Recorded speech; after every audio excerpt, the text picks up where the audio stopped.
morning students. Now in last lecture we have seen exercise number 15. Now today we'll discuss exercise number 16. So you have to open page number 85 in your textbook.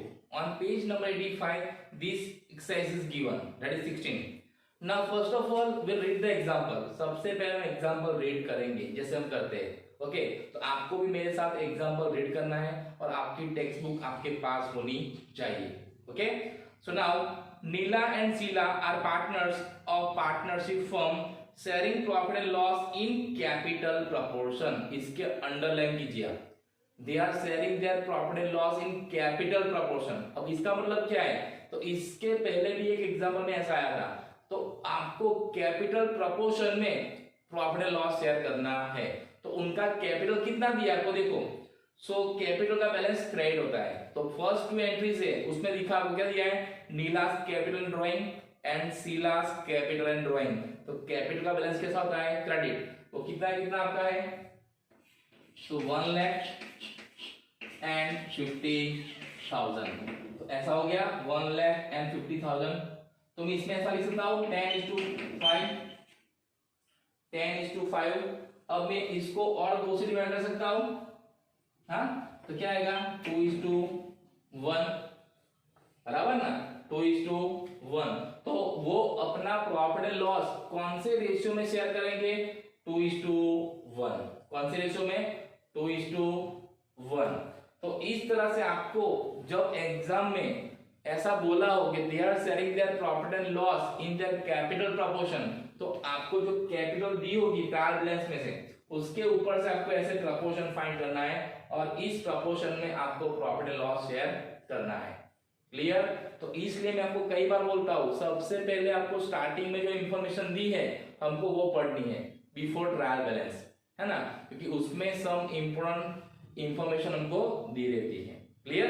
Now discuss trial balance. Now here trial balance given, but debit and credit balance are given. आपको अलग करके दिया नहीं है कि debit balance है और ये क्रेडिट बैलेंस है. यहाँ पर दोनों आपको मिक्स दिए हैं, है ना.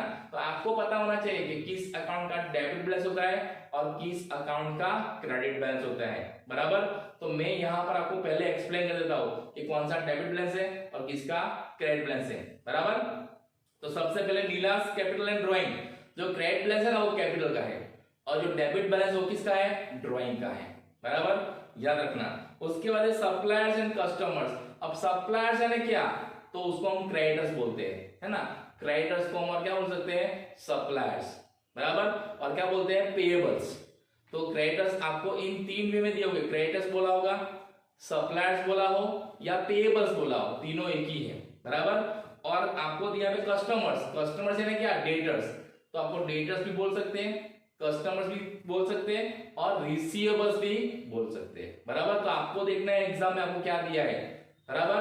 अगर डेटर्स नहीं दिए लेकिन रिसीवेबल्स दिए हैं या कस्टमर्स दिए तो डेटर्स ही है.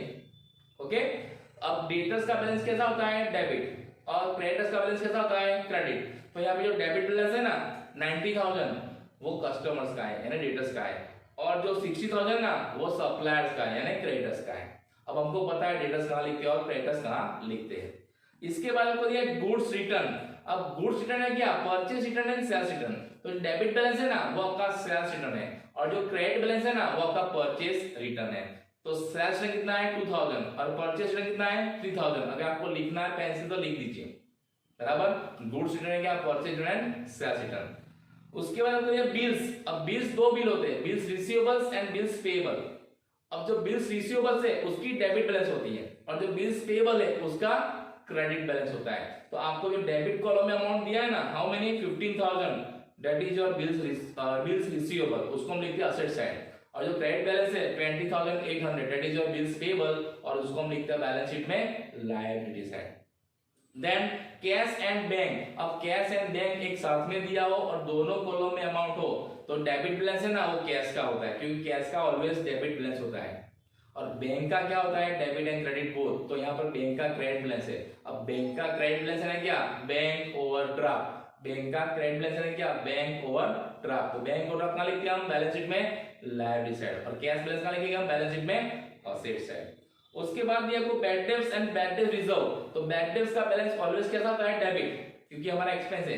और बैड डेट रिजर्व, सभी रिजर्व का बैलेंस कैसा होता है, क्रेडिट। तो यहाँ पे बैड डेट्स का अमाउंट कितना आपका 400 और रिजर्व का अमाउंट कितना है 1300, तो ये भी आप लिख दीजिएगा। उसके बाद परचेज एंड सेल्स, तो परचेज का बैलेंस कैसा होता है, डेबिट। तो डेबिट कॉलम में जो अमाउंट है वो क्या है, परचेज, और क्रेडिट कॉलम में जो अमाउंट है वो क्या है, सेल्स। तो परचेज कितना आपका है 1,40,000 और सेल्स कितना है आपका 2,60,500। Then wages and outstanding wages, तो वेजेस क्या हमारा एक्सपेंस है, उसका ऑलवेज डेबिट बैलेंस होता है। तो डेबिट कॉलम में जो अमाउंट है ना 35,000, that is what, that is for wages. और outstanding wages means our liabilities, हमारी लायबिलिटीज है, और लायबिलिटीज का बैलेंस कैसा होता है, हमेशा क्रेडिट। तो कितना है वो क्रेडिट बैलेंस आपका 2000। और लायबिलिटीज अगर आपको ट्रायल बैलेंस में दिया है, अगर कोई एक्सपेंस देना बाकी है और उसकी इंफॉर्मेशन आपको ट्रायल बैलेंस में दिया है, तो उसकी एंट्री कहां पे आएगी, बैलेंस शीट में लायबिलिटी साइड। और ये वेजेस की एंट्री कहां पे आएगी, ट्रेडिंग अकाउंट में डेबिट साइड, बराबर। तो ये जो दो बैलेंस है आपको पता होना चाहिए कि डेबिट बैलेंस किसका है और क्रेडिट बैलेंस किसका है। उसके बाद जो भी बैलेंसेस दिए उसकी सिर्फ एक ही एंट्री है, तो आपको समझ में आ जाएगा कि डेबिट बैलेंस है और ये क्रेडिट बैलेंस है। क्लियर। नाउ आपको एडजस्टमेंट दिए, तो सबसे पहले हम एडजस्टमेंट टिक करते हैं। तो पहला एडजस्टमेंट क्या है, क्लोजिंग स्टॉक, तो उसकी एंट्री यहाँ पे नहीं करनी है, उसकी टिक होगी नहीं, लेकिन उसकी दो इफेक्ट कहां पे होती है वो आपको पता होना चाहिए। एक ट्रेडिंग अकाउंट में क्रेडिट साइड और दूसरा बैलेंस शीट में असेट साइड। दूसरा है per annum 6% interest on payable on partners capital, तो पार्टनर्स कैपिटल पे टिक कीजिए क्योंकि इंटरेस्ट देना है उनको। उसके बाद आपका इंटरेस्ट ऑन ड्राइंग, तो ड्राइंग पे टिक कीजिए क्योंकि इंटरेस्ट ऑन ड्राइंग है, लेकिन आपको हमें इंटरेस्ट काउंट करके दिया है, देखो ड्राइंग का, तो आपको काउंट करना नहीं है, लेकिन कैपिटल का काउंट करना है। उसके बाद provide 5% bad debt reserve on debtors, तो डेटर्स पे टिक कीजिए, डेटर्स है आपके कस्टमर्स, और दूसरी टिक कीजिए आप bad debts and bad debt reserve में, क्योंकि उसमें इफेक्ट है एक। उसके बाद आपका outstanding expense at the end of accounting year, rent and salary, तो रेंट एंड सैलरी पे टिक कीजिए। देखो आपको सैलरी दिया होगा और रेंट एंड इंश्योरेंस दिया होगा, है ना, आपको दिया है, देखो एक सैलरी दिया है और उसके बाद रेंट एंड टैक्सेस दिया होगा, उस पे टिक कीजिए। उसके बाद है आपका provide depreciation 10% on machinery and 5% on furniture, तो मशीनरी पे टिक कीजिए और फर्नीचर पे टिक कीजिए क्योंकि हमें इतने एडजस्टमेंट देखने हैं। इसके सिवा other than this some hidden adjustment are given, आपको हिडन एडजस्टमेंट दिए, देखो लास्ट टू है ना, लीज और बिल्डिंग, तो उस पे टिक कीजिए। और दूसरा है 8% लीलास लॉन, 8% लीलास लॉन, जब भी किसी ने हमको लोन दिया रहता है ना तो उसका हिडन एडजस्टमेंट रहता ही है, उसको इंटरेस्ट देना बाकी होगा, तो उस पे भी टिक कीजिए। क्लियर। तो ये हो गया आपके एंट्रीज एंड एडजस्टमेंट का discussion. Now will prepare accounts, तो यहाँ पर हम कौन कौन से अकाउंट्स बनाने हैं, तो पहला ट्रेडिंग अकाउंट, क्योंकि आपको ओपनिंग स्टॉक दिया है, परचेज दिया है, सेल्स दिया है, ट्रेडिंग अकाउंट बनाना है। उसके बाद प्रॉफिट एंड लॉस अकाउंट, और यहाँ पर आपको profit and loss appropriation account बनाना है कि नहीं बनाना है, so yes we have to prepare, why, because interest on capital and interest on drawing is given, और उसकी इफेक्ट कहां देते हैं हम, प्रॉफिट एंड लॉस एप्रोप्रिएशन में। तो इस एग्जांपल में profit and loss appropriation account भी ड्रॉ करना है। और उसके बाद करंट अकाउंट के बैलेंस हमको यहाँ पे दिए नहीं है, तो there is no need to draw current account, यहाँ पे क्या बनाएंगे हम, partners capital account and at last balance sheet. So here you have to draw how many accounts, trading account in one page, profit and loss account in one page, and in one page profit and loss appropriation and partners capital account and in one page balance sheet। तो इतने accounts आपको ready करने हैं। Clear. आप अपनी books में account ready कर दो, उसके बाद मेरे साथ आपको एंट्रीज करनी है। अब आज यहाँ पर मैं सारी एंट्रीज बोर्ड पे नहीं लिखूंगा, जहां जहां एडजस्टमेंट है वही एंट्रीज में बोर्ड पे लिखूंगा, बाकी एंट्री में आपको गाइड करूंगा कि ये एंट्री किस अकाउंट में किस साइड आएगी और कहां पर लिखना है। मैं यहां से बोलूंगा, आपको मेरे साथ आपकी नोटबुक में लिखना है। Okay, so first we prepare trading account. अब ट्रेडिंग अकाउंट में सबसे पहले क्या आता है, debit side, so opening stock हमको पता है ना, ट्रेडिंग अकाउंट सबसे पहले क्या आता है, debit side to opening stock. तो आप मेरे साथ लिखिए टू ओपनिंग स्टॉक। अब हम पहले ट्रेडिंग अकाउंट बना लेते हैं, उसके बाद बाकी सब एंट्रीज करेंगे।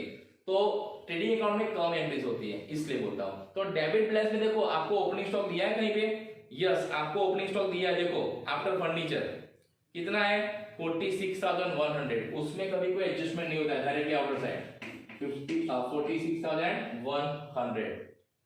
अब ट्रेडिंग अकाउंट में ओपनिंग स्टॉक के बाद क्या लिखते हैं हम, परचेज, सो टू परचेज, और परचेज में क्या माइनस करते हैं हम, परचेज रिटर्न, बराबर।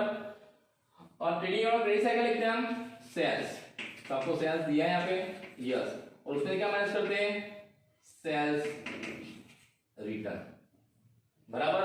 तो परचेज एंड सेल्स पहले लिख देते हैं हम। तो परचेज एंड सेल्स कहां पर है, देखो bad debts and bad debt reserve के नीचे है। तो परचेज का बैलेंस कितना है, 1,40,000, सो हियर इज 1,40,000। और सेल्स का कितना वैल्यू है, 2,60,500, सो हियर इट इज 2,60,500, बराबर। अब परचेज में से क्या माइनस करते हैं हम, परचेज रिटर्न, और सेल्स में से क्या माइनस करते हैं हम, सेल्स रिटर्न। तो आपको दिया है परचेज रिटर्न, सेल्स रिटर्न, तो आपको गुड्स रिटर्न अकाउंट दिया, देखो गुड्स रिटर्न अकाउंट मिला आपको, फोर्थ वन।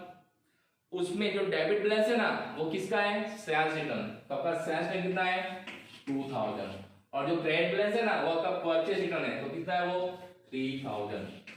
अब 1,40,000 माइनस 3,000 कितना आएगा आउटर साइड, 1,37,000। और यहाँ पे 2,60,500 माइनस 2,000 तो बाहर कितना आएगा, 2,58,500। आपको भी ये कैलकुलेशन करना है ना, you have to do this calculation, मेरे पे डिपेंड मत रहना, है ना। ना उसके बाद और कोई एंट्रीज है जो ट्रेडिंग अकाउंट में डेबिट साइड आएगी, आपको बैलेंस इसमें दिए, देखो तो आपको दिया है लेबर, दिया है ना, वेजिस, क्या दिया है, वेजिस। तो वेजिस कहां पर आता है, ट्रेडिंग अकाउंट में डेबिट साइड, तो हियर 2 वेजिस, कितना वेजिस है, तो 35,000 डेबिट बैलेंस, है ना। क्रेडिट बैलेंस क्या है, आउटस्टैंडिंग वेजिस, वो कहां जाएगा, बैलेंस शीट में लायबिलिटी साइड, क्लियर। अब इसके सिवा और कोई एंट्री नहीं है जो ट्रेडिंग अकाउंट में आएगी, आप देख लो, इसके सिवा और कोई ऐसी बैलेंसेस नहीं है जो ट्रेडिंग अकाउंट में आएंगे, हमने सारे एंट्रीज कर दी है।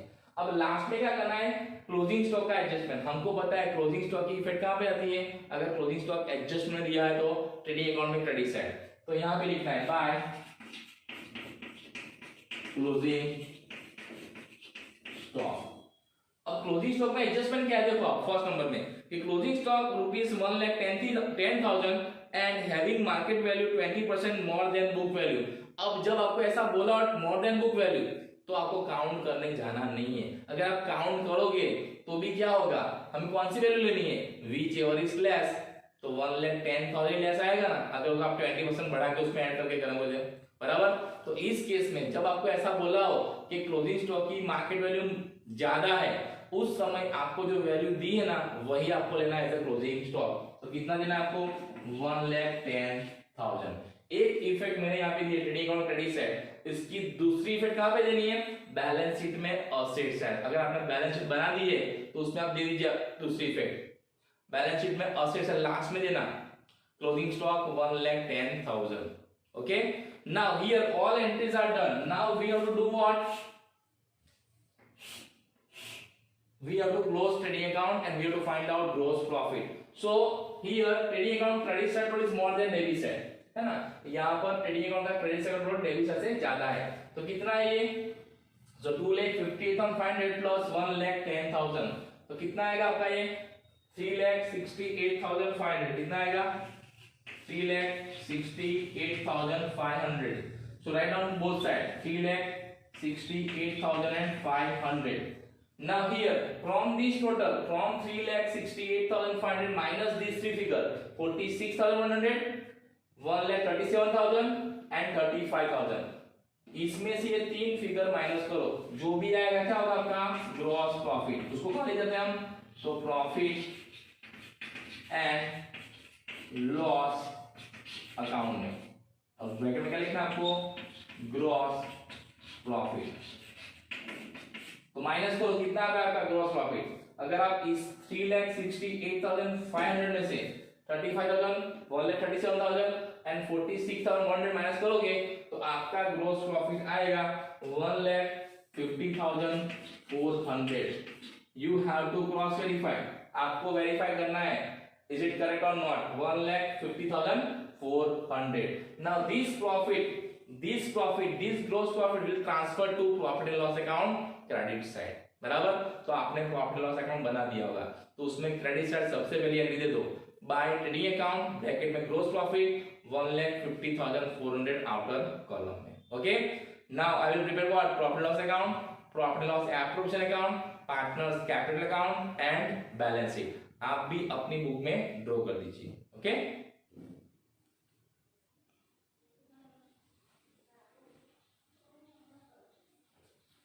Now you are ready with these accounts: profit loss account, profit and loss appropriation account, partners capital account and balance sheet। अब मैं यहाँ पर कुछ एंट्रीज आपको बताऊंगा कि किस अकाउंट में किस सेट एंट्रीज करनी है, तो आपको नोट डाउन कर लेना है, मेरी वेट नहीं करना है ना। कुछ एंट्रीज मैं बोर्ड पे नहीं लिखूंगा। Okay, so let's start from Neela's capital and drawing account. तो हमको पता है कि कैपिटल एंड ड्राइंग कहाँ लिखा जाता है, तो पार्टनर्स कैपिटल अकाउंट में। उसमें कैपिटल कहाँ लिखते हैं, क्रेडिट साइड, और ड्राइंग कहाँ लिखते हैं, डेबिट साइड, बराबर। लेकिन आपको बैलेंस पता होना चाहिए कि यहाँ पे आपको दोनों दिया है, कैपिटल एंड ड्राइंग, और 20,000 एंड 1 लाख। अब जनरल स्टूडेंट क्या करते हैं पता है, जो पहले कैपिटल नाम दिया है ना, तो जो पहली फिगर ना 20,000 उसको कैपिटल लेते हैं, और दूसरा नाम दिया ड्राइंग का तो 1 लाख क्या लेते हैं, ड्राइंग। लेकिन ऐसा नहीं है, आपको यहाँ पे पता होना चाहिए कैपिटल का बैलेंस क्रेडिट होता है, ड्राइंग का बैलेंस डेबिट होता है। दूसरा, जो अमाउंट ज्यादा होती है ना वो कैपिटल होता है, और जो अमाउंट कम होती है ना वो क्या होता है, ड्राइंग होता है। अगर आपको ये समझना है तो सबसे easy. So here write down in partners capital account credit side by balance brought down. In partners capital account credit side write down by balance brought down. आपको डेट के कॉलम में लिखना है 1 अप्रैल 2016। मैंने डेट का कॉलम ड्रॉ नहीं किया, कि आपको करना है ना, मैं आपको हर बार बोलता हूँ 1 अप्रैल 2016। और कितना कितना है, तो 1 लाख नीला का और 50,000 सीला का। ओके, हो गया entry. Now partners capital and debit side to drawing. उसमें नीला का कितना है, तो 20,000। So right down 20,000 Nila account, और सीला में कितना है 14,000। हो गई first two entries, capital account में क्रेडिट साइड, और ड्राइंग कैपिटल अकाउंट में डेबिट साइड। यहाँ क्या लिखना है, बाय बैलेंस ब्रॉट डाउन।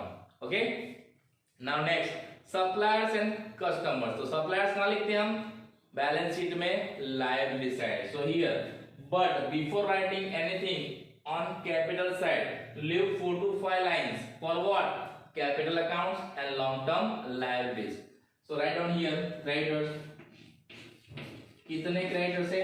अब मैंने क्रेडिटर्स लिखा है, लेकिन आपको क्या दिया है, सप्लायर्स, तो आप ब्रैकेट में लिखना, बराबर। क्रेडिटर्स यानी क्या, सप्लायर्स। तो उसका बैलेंस कैसा होता है, क्रेडिट। तो कितना है वो 60,000। यहां पर उसमें कोई एडजस्टमेंट नहीं है, डायरेक्टली आउटर साइड। उसके बाद आपको दिए कस्टमर्स यानी क्या, डेटर्स। वो कहां लिखेंगे, बैलेंस शीट में असेट साइड। लेकिन हमको पता है बैलेंस शीट में असेट साइड सबसे पहले क्या लिखते हैं हम, नॉन करंट असेट्स, उसमें फिक्स असेट्स, उसके बाद इनटेंजिबल असेट्स, और उसके बाद करंट असेट्स। तो ये डेटर्स और कस्टमर्स क्या है, हमारा करंट असेट्स। तो बैलेंस शीट में असेट साइड लिखने से पहले आपको 10 लाइंस लीव कर दो, 10 to 12 line. 10 to 12 line leave करने के बाद लिखना कस्टमर्स और डेटर्स। जैसे मैं यहाँ पे लिखता हूँ डेटर्स, और इसमें एडजस्टमेंट है, डेटर्स में एडजस्टमेंट है, तो inner side how many 90,000। Debtors का बैलेंस डेबिट होता है 90,000 and leave 1 line because there is only 1 adjustment. Debtors लिखने के बाद 1 लाइन लीव कर देना। Done. Now next goods return, इसकी एंट्री हमने कर दी है ट्रेडिंग अकाउंट में, बराबर, यहां फिर से नहीं करनी है। उसके बाद बिल्स। अब बिल्स यानी क्या, there are 2 types of bills, bills receivables and bills payable. मैंने आपको अभी समझाया था, बिल्स रिसीवेबल का बैलेंस कैसा होता है, डेबिट। वो क्या होता है हमारा असेट्स, तो उसको कहां लिखेंगे हम, बैलेंस शीट में asset side, after debtors write down bills receivable,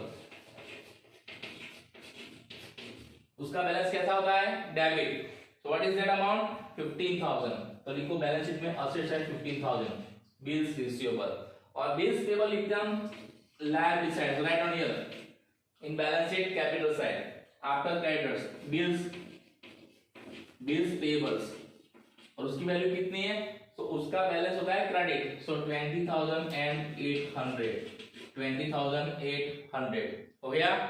आपको याद रखना है बिल्स यानी क्या, bills receivable and bills payable. Bills receivable का बैलेंस डेबिट होता है, और बिल्स पेएबल का बैलेंस कैसा होता है, credit. Bills receivable is recorded in balance sheet asset side and bills payable is recorded in balance sheet liability side.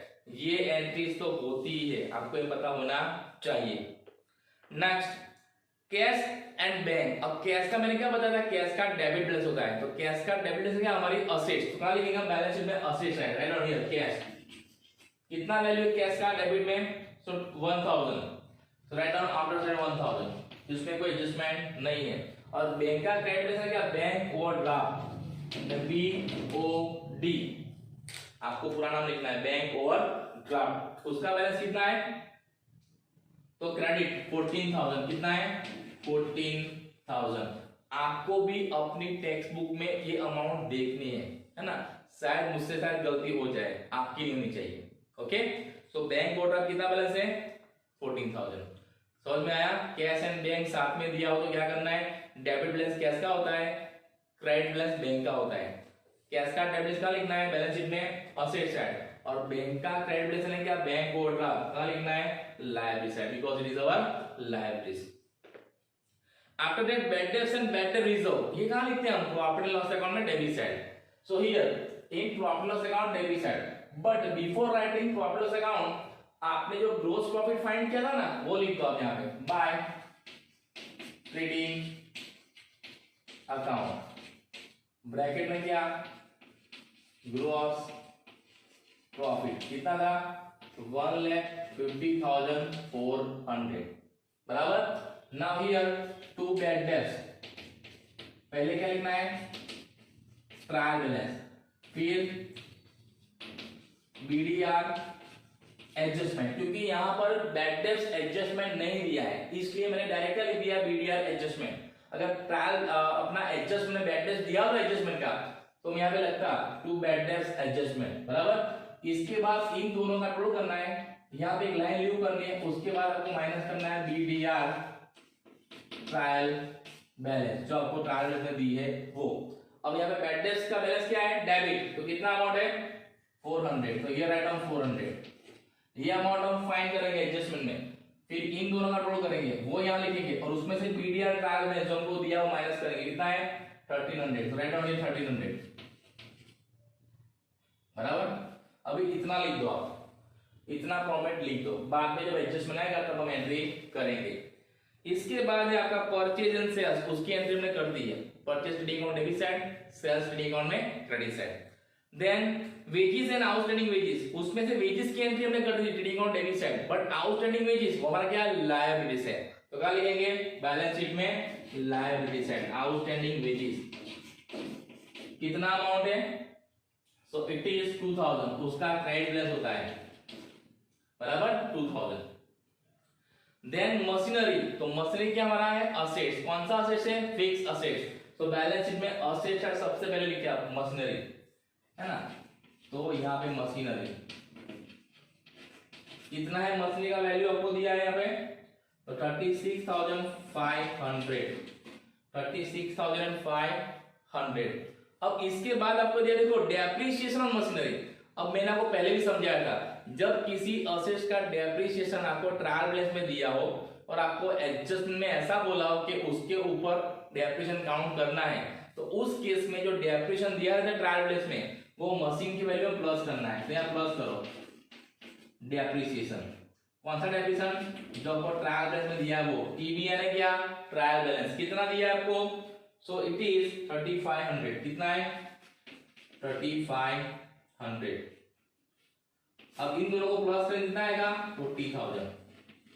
इसके बाद एक लाइन लीव करना क्योंकि उसमें क्या है एडजस्टमेंट है ना, 40,000 हो गया, 36,500 प्लस 3500 कितना है 40,000। इसके बाद एक एडजस्टमेंट इसमें है अभी माइनस डेप्रिसिएशन, वो हम जब एडजस्टमेंट करेगा तब देखेंगे। ओके, तो एक लाइन लीव करना। आफ्टर दैट फर्नीचर, तो फर्नीचर भी कहां आएगा बैलेंस शीट में असेट्स है, बराबर। तो यहां पे इसके नीचे लिखना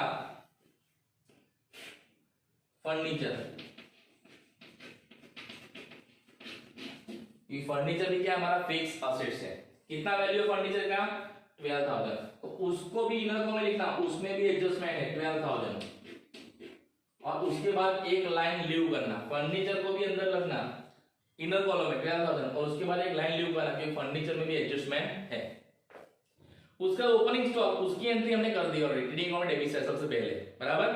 फिर प्रीपेड इंश्योरेंस, प्रीपेड इंश्योरेंस यानी क्या, हमने इंश्योरेंस प्रीमियम एडवांस में पे किया है, and whenever we pay any expense in advance and it is given in trial balance, it is our assets, और उसकी एक ही एंट्री होगी कहां पे, बैलेंस शीट में, असेट्स साइड, यानी यहां पे लिखो prepaid insurance.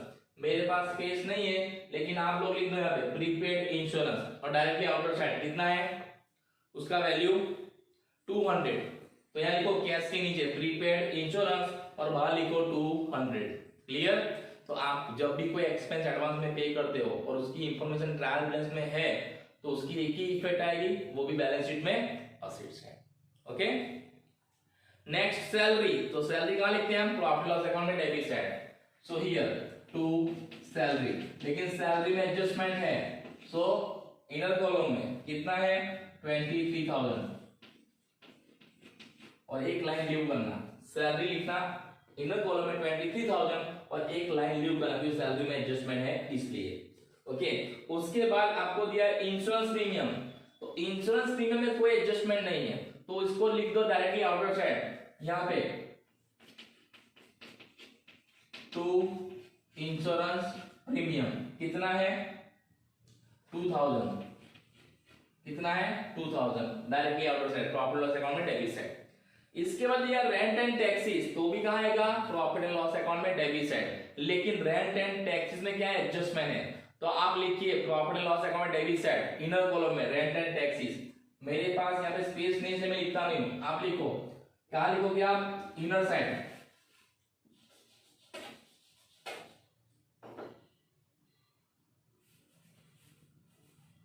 To rent and taxes, आप पूरा लिखना, कितना रेंट एंड टैक्सेस 12,000, तो लिखना इनर कॉलम में यहाँ पे 12,000, एक लाइन लीव करना, उसके बाद एक लाइन लीव करना, बराबर लिख दिया।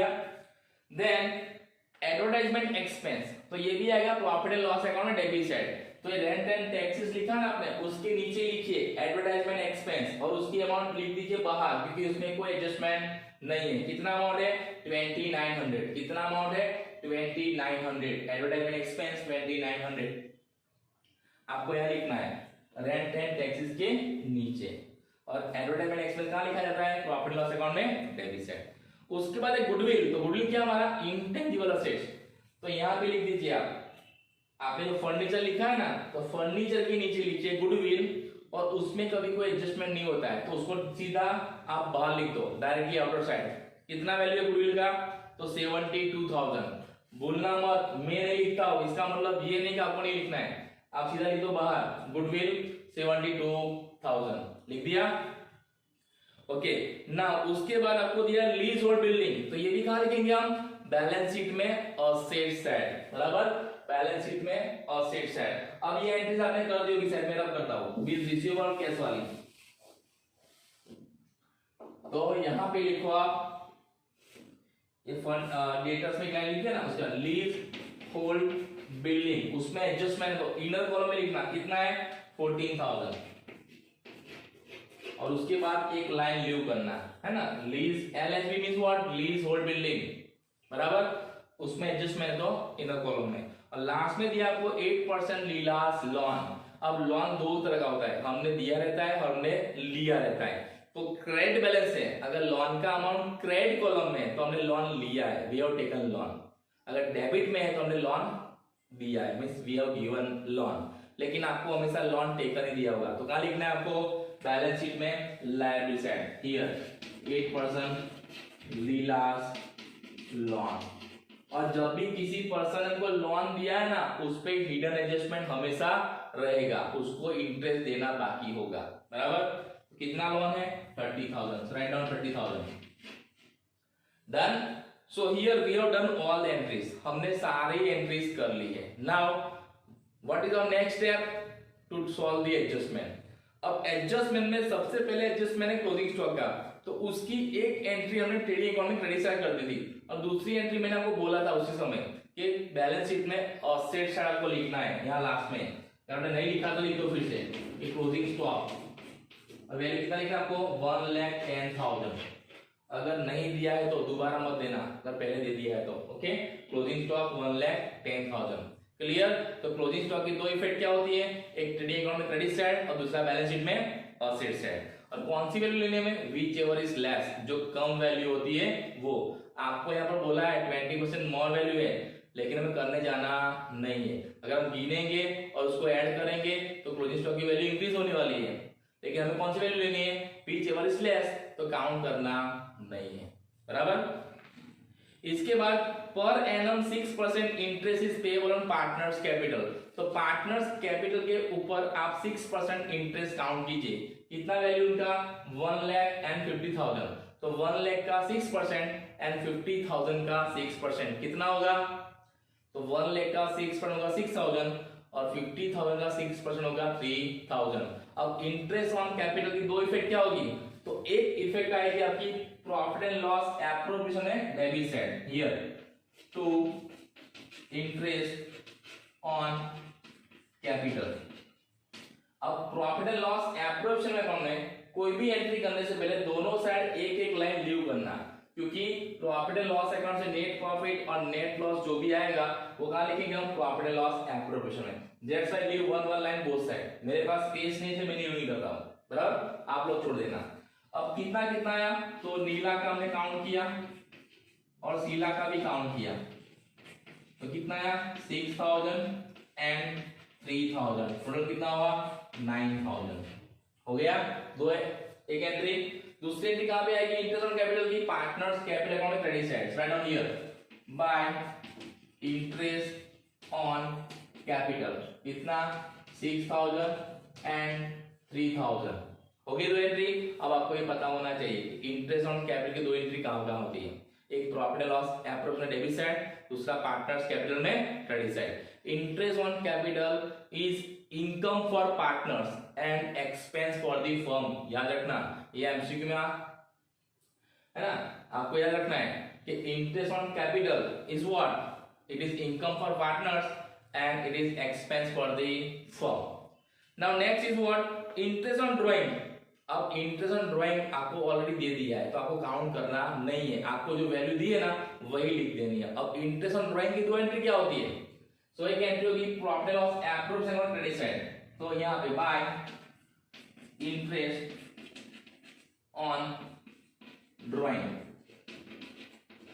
कितना है, तो नीला एंड सीला, तो आपको दिया है, कितना दिया है 900 एंड 600, 900 एंड 600, टोटल कितना आएगा बाहर 1500। अब interest on drawing is income for the firm, तो पार्टनर्स के लिए क्या होगा, एक्सपेंस। तो कहां लिखेंगे हम, पार्टनर्स कैपिटल में debit side to interest on drawing, कितना कितना है, सो 900 एंड 600। हमको जो दिया है हमको वही लिखना है, हमें काउंट करने जाना नहीं है। Okay, now next, provide 5% bad debt on debtors. तो डेटर्स पे 5% कीजिए, कितने डेट्स आपके 90,000, तो 90,000 के 5% कीजिए अपनी कैलकुलेटर में, तो कितना आएगा 4,500।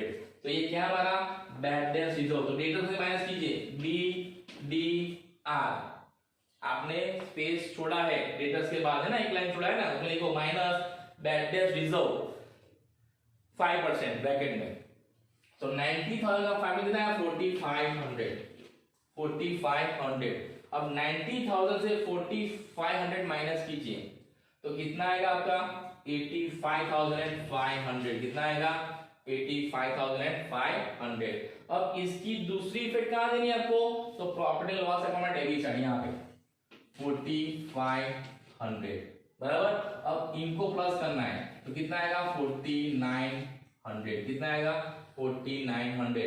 अब 4,900 में से आप 1,300 माइनस कीजिए, तो 1,300 माइनस कीजिए, कितना आएगा 3,600, कितना आएगा 3,600। समझ में आया? आपका जो बैड डेट है ट्रायल डेट्स का, उसके अंदर बीडीआर एडजस्टमेंट प्लस करना है, फिर दोनों का टोटल जो है ना 4,900, उसमें से बीडीआर ट्रायल डेट्स माइनस करना है 1,300, तो कितना आंसर है बाहर 3,600। तो बैड डेट्स रिजर्व की दो एडजस्टमेंट क्या हो गई, एक डेटर्स में से माइनस करना है और दूसरा प्रॉफिट एंड लॉस अकाउंट में डेबिट साइड बैड डेट्स में प्लस करना है। Okay, now next, outstanding expense at the end of accounting year. अब ये दो एक्सपेंस आउटस्टैंडिंग है, कौन कौन से? Rent 300 and salary 950। तो पहले सैलरी में प्लस करो, सैलरी में प्लस करो कितना? 950। अब मेरे पास स्पेस नहीं है इसलिए मैं रब करके मैं स्पेस करता हूं, आपको रब नहीं करना है। सो ये आउटस्टैंडिंग प्लस आउटस्टैंडिंग कितना? 950। तो बाहर कितना आएगा? 23,950 आ गया एक एंट्री। और दूसरा क्या है? आउटस्टैंडिंग आपका रेंट। तो रेंट एंड टैक्सेस आपने कितना लिखा था? तो मैं रब करता हूं, ये एडजस्टमेंट की एंट्री आपकी हो गई बैड डेट्स वाली, मैं रब करता हूं ये।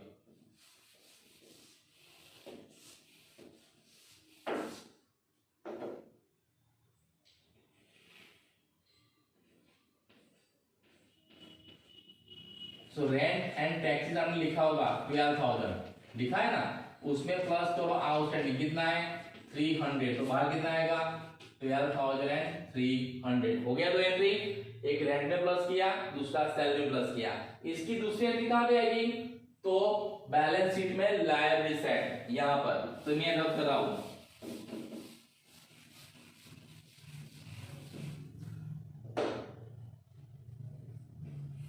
बराबर। सो आउटस्टैंडिंग सैलरी कितना? तो 950 एंड आउटस्टैंडिंग रेंट कितना है? वो 300। तो हो गए दो एंट्री। एक कहां पे दी हमने? बैलेंस शीट में liability side, because it is our liability, हमको देना बाकी है। और दूसरी एंट्री रिस्पेक्ट टू एक्सपेंस में प्लस करना है। हमने सैलरी में प्लस किया 950 और रेंट में प्लस किया 300। तो बाहर कितना आया? 12,300 एंड 23,950 हो गई दो entry. Now last, provide depreciation 10% on machinery and 5% on furniture. अब आपको मशीनरी पर डेप्रिसिएशन फाइंड करना है 10%। तो 40,000 का 10% करो। अगर हम 40,000 का 10% करते हैं तो कितना आएगा? 4,000। तो बाहर कितना आएगा? 36,000। कितना आएगा? 36,000। सेम वे में आपको फर्नीचर का डेप्रिसिएशन फाइंड करना है, कितना परसेंट? 5%। तो फर्नीचर की वैल्यू कितनी है? आपने बुक में लिखी है, देखो फर्नीचर कितने का है? 12,000। सो 12,000 का 5%, 12,000 का 5%, तो कितना आएगा? अगर आप 12,000 के 5% करोगे तो यहां पर मैं एंट्री रब करता हूं डेटर्स की।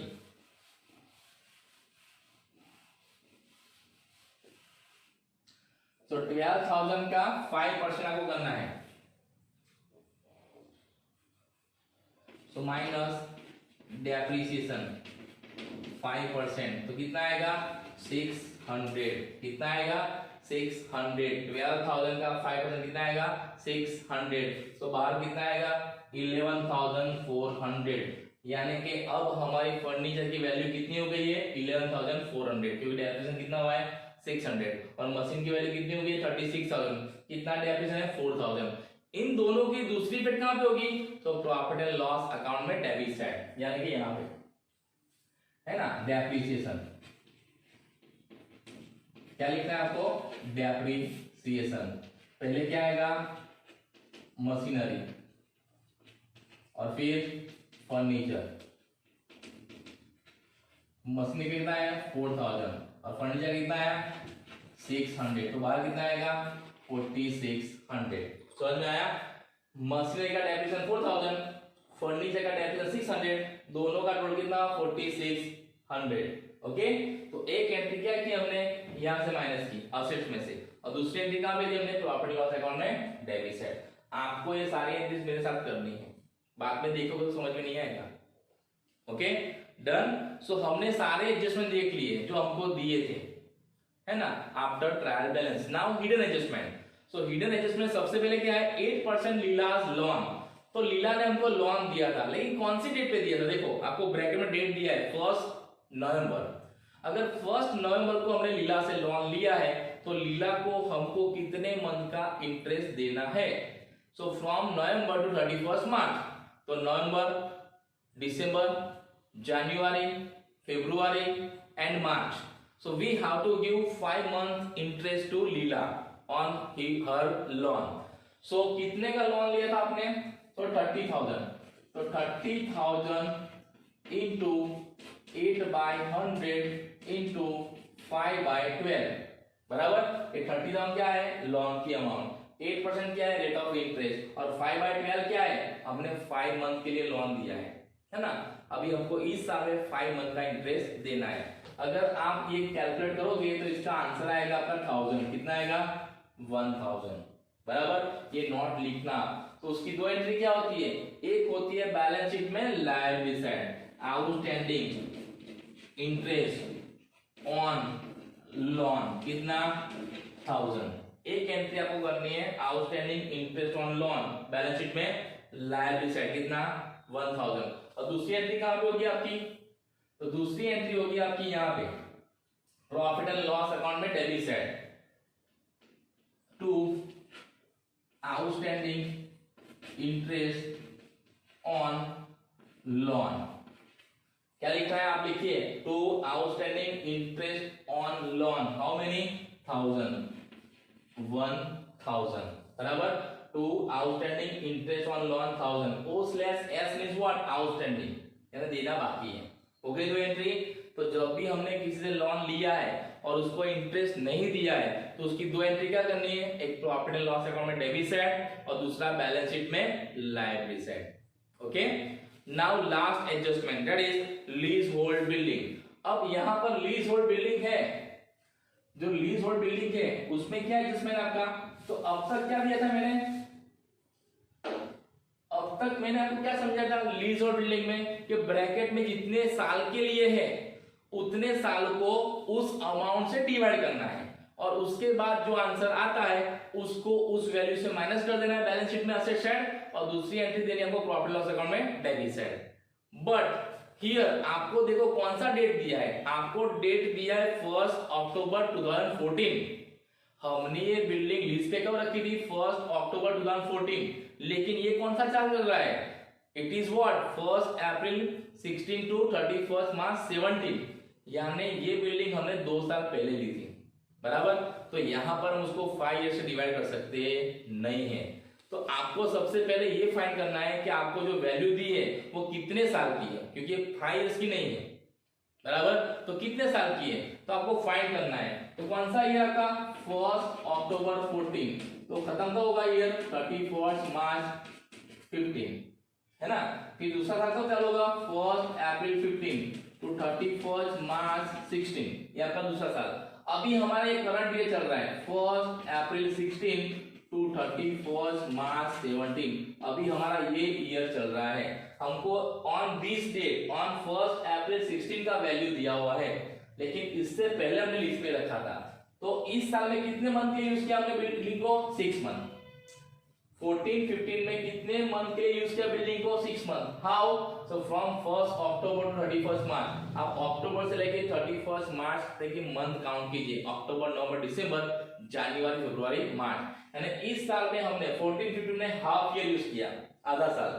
फिर 15-16 में पूरा साल, फ्रॉम 1 अप्रैल 31 मार्च, यानी इसमें 12 मंथ यूज किया है। कितना मंथ, 12 मंथ। 12 मंथ है ना क्या, पूरा 1 ईयर बराबर। अब यहां पे जब on this date on 1 April 16 इसका वैल्यू कितना हो गया होगा, तो टोटल 5 था, उसमें कितना ईयर पास हो गया, आधा साल यहाँ पे और पूरा साल यहाँ पे, यानी कितना 1.5। तो 1.5 माइनस करना है, तो अभी कितने साल की वैल्यू बची है, 3.5। अभी आपको जो बैलेंस दिया ना 14,000 लीज और बिल्डिंग का, वो 3.5 इयर्स का है। तो आपको 14,000 को 3.5 से डिवाइड करना है, तो कितना आंसर आएगा, 4,000 आंसर आएगा। देखो समझ में आया। तो आपको लीज और बिल्डिंग में से 4,000 माइनस करना है बैलेंस शीट में असेट साइड, तो बाहर कितना आएगा, 10,000। और इसको क्या बोलेंगे हम, राइट ऑफ। क्या बोलेंगे, right of. Right of means what, हमको उसको भूल जाना है ना, हमने लीज पे रखा बिल्डिंग, जैसे जैसे समय जाएगा उसका पैसा हमको भूलते जाना है बराबर। और इसकी दूसरी इफेक्ट कहां पे आएगी, तो यहां पर प्रॉफिट एंड लॉस अकाउंट में डेबिट साइड। मैं एंट्रीज रब करता हूं, आपने लिख दी होगी सब।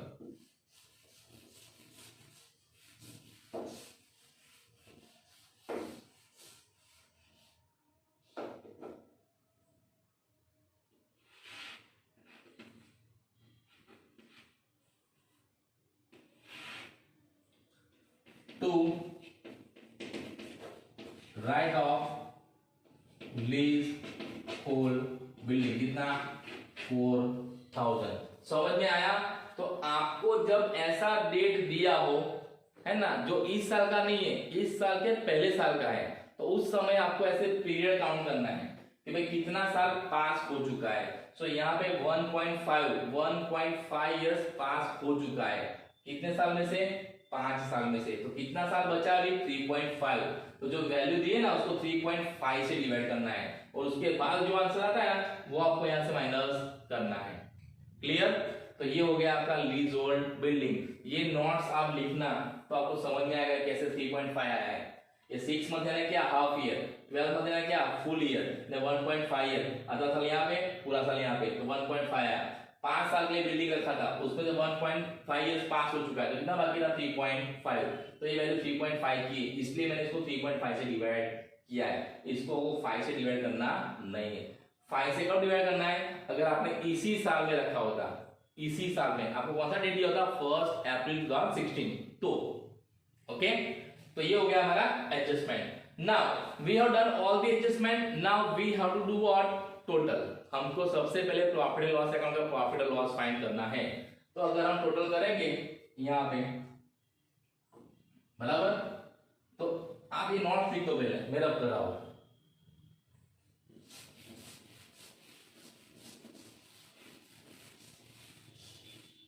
तो अगर हम टोटल करेंगे प्रॉफिट एंड लॉस अकाउंट में, तो देखो किस साइड का टोटल ज्यादा आता है।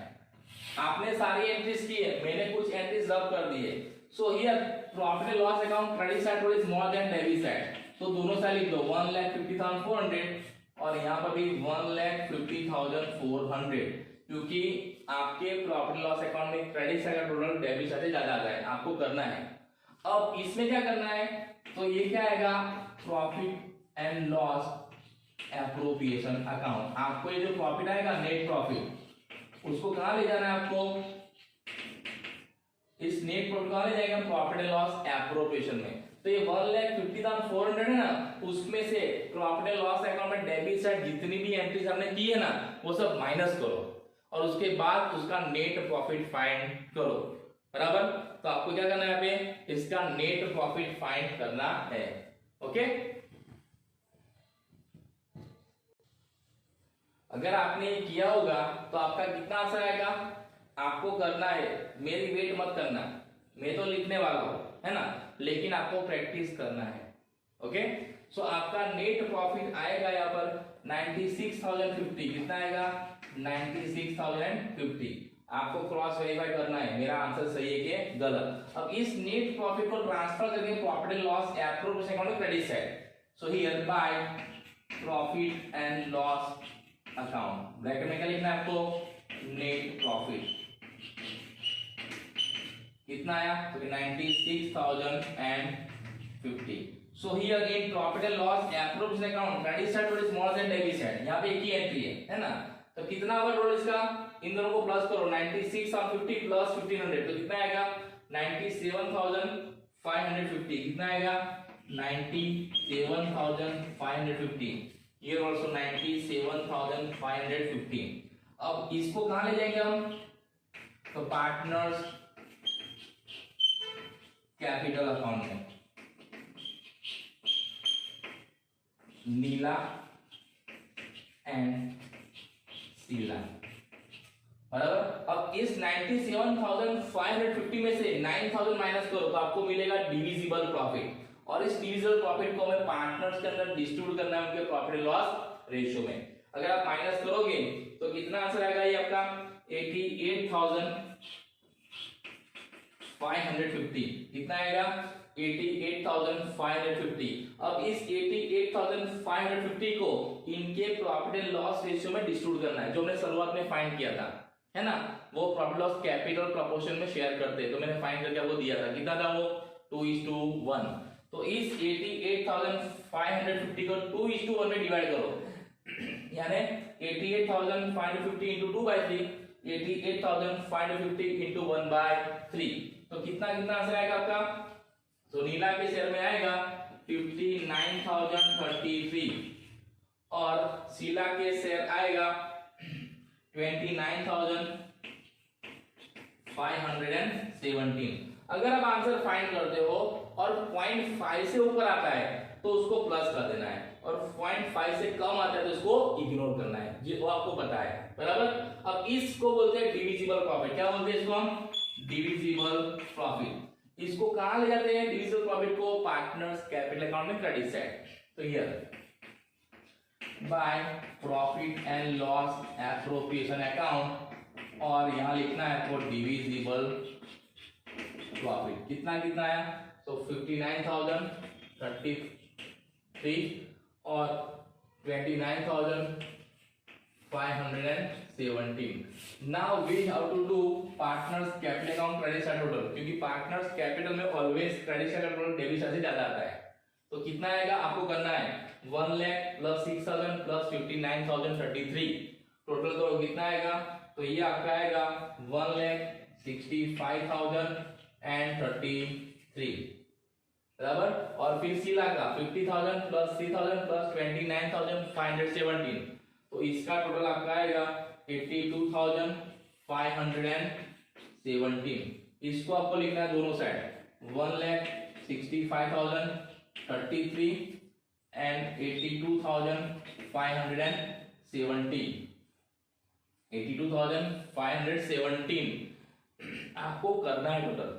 अब इस टोटल में से दो माइनस करो, 1,65,033 माइनस 20,900, तो आपको मिलेगा बैलेंस ये है ना, बैलेंस शीट जो आपको बैलेंस शीट में दिखाना है। तो कितना आएगा आपका? अगर 1,65,033 में से दो माइनस करोगे तो 20,900 करो आप, तो ये आंसर आपका आएगा 1,44,133। और 82,517 में से 14,600 माइनस करो, तो इसका आंसर कितना आएगा? तो ये आएगा आपका 67,917। कितना आएगा? 67,917। अब इस बैलेंस को हमको दिखाना है बैलेंस शीट में एज अ कैपिटल। तो कितना कैपिटल आएगा? तो पहले कौन है? नीला, फिर कौन है? शीला। तो नीला का बैलेंस कितना है? 1,44,133 और शीला का 67,917। नाउ टोटल ऑफ बोथ, इन दोनों का टोटल बाहर लिखना है, तो कितना आएगा? वो आएगा आपका 2,12,050, 2,12,050, बराबर। अब लास्ट में आपको दोनों साइड, अब मेरे पास यहाँ पे कुछ एंट्रीज नहीं है, मैंने रब कर दी है, इसका टोटल नहीं, आपके पास जितनी एंट्रीज है ना लायबिलिटी साइड और असेट साइड, उनका टोटल करना है, और वो टोटल दोनों साइड इक्वल आना चाहिए। कितना आना चाहिए? तो 3,41,100, ये दोनों साइड आपका आना चाहिए, बराबर। 3,41,100, ये आपका बैलेंस शीट का टोटल आना चाहिए दोनों side, 3,41,100। Okay, so in this way we have to do this example. So in this example we have prepare how many accounts? Trading account, profit loss account, profit loss appropriation account, partners capital account and at last balance sheet. Okay, जितनी भी मैंने notes की है वो notes आपको लिखनी है, वरना आपको समझ में आएगा नहीं, है ना। Mainly this lease hold building, lease hold building पे हमने कैसे रिटर्न ऑफ वैल्यू काउंट की वो। Okay, so today we have seen exercise number 16. Now in next lecture we'll see exercise number 17. Okay, so thank you, have a nice day.